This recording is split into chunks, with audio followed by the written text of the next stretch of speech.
And Ely, as our new facilitator, is going to be hopefully organizing and announcing a bunch of events over the next few months.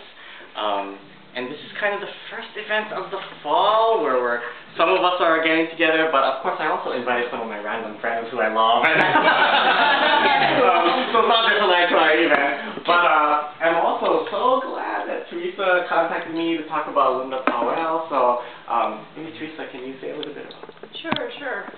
Again, thanks for coming, and I really want to thank Kevin for hosting us and bringing us all together and providing all this wonderful food. And thank you to all the folks who added to the wonderful buffet that we had in the dining room there. I'm just thrilled to have this opportunity to introduce Linda to you. I met Linda early this year. I think only a few of you were in the room when she told the story about how we met. I was giving a talk at Loyola Law School about the lack of Asian Americans in elected office, and she came up to me afterwards and said, I really want to run. I'm running for judge. And we met later on, and she told me more about her campaign, and immediately I was very impressed, signed on to help out, and I've been working with her ever since. And I'm really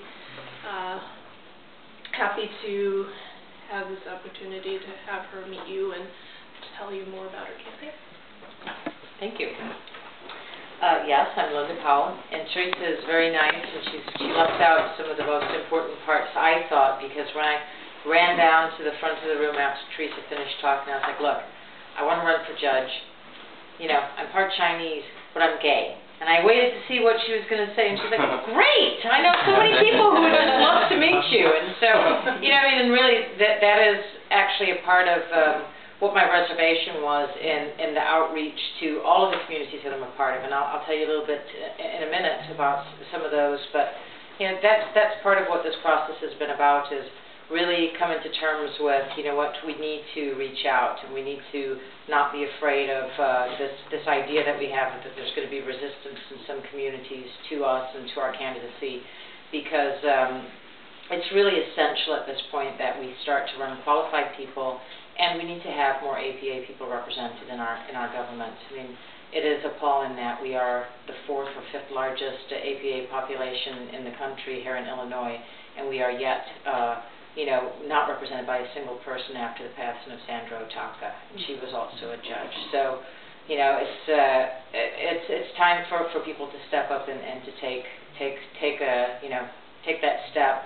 And we're going to need to reach out not just to this community, but to all the communities. But, you know, certainly I feel honored that this is the first meeting and I get to be the, you know, kind of the leader here. And so, and one day you'll say, oh, remember that day when Judge Linda. Anyway, so honestly though, you know, let me step back a minute. And I am running for judge. I'm running for circuit court judge. I think it's important that we have more qualified judges on the bench, and that is really the thing that I stress first. I mean, it's great that, you know, we have this common bond of being, you know, perhaps of Asian heritage and being gay or not. But that's just something that comes after. First, we look at the question of, is this person qualified? Because that must always be the first question. And if we can't move beyond that, then we stop. We need representation, but it has to be good representation, or else we all fail. I mean, we don't gain anything. In terms of my qualifications, I went to law school here at Chicago-Kent. I was very fortunate. I did well in school, even though I found it to be very difficult. I basically busted my ass and found that I enjoyed studying law. I enjoyed the challenging nature. I enjoyed the Socratic method. I found it to be fascinating, and I was fortunate that I did well.